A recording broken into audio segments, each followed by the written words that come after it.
ఫిబ్రవరి 23వ తేదీన జీవముగల దేవుని మాటలు. మార్కు సువార్త 11వ అధ్యాయము 19వ వచనం నుంచి 26వ వచనం వరకు.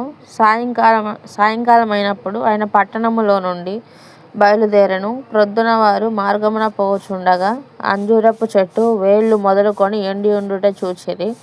అప్పుడు పేతురు ఆ సంగతి జ్ఞాపకమునకు తెచ్చుకొని, బోధకుడా, ఇదిగో నీవు శపించిన అంజూరపు చెట్టు ఎండిపోయినని ఆయనతో చెప్పెను. అందుకు యేసు వారితో ఇట్లనెను, మీరు దేవుని యందు విశ్వాసముంచుడి.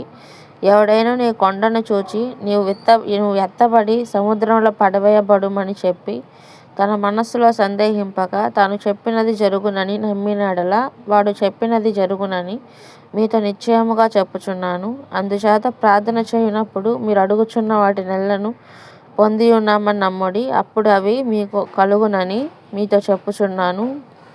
మీకు ఒకని మీద విరోధము ఏమైనను కలిగి ఉన్న యెడల మీరు నిలువబడి ప్రార్థన చేయునప్పుడెల్లను వాని క్షమించుడి. అప్పుడు పరలోకమందున్న మీ తండ్రియు మీ పాపములు క్షమించును. ఆమేన్.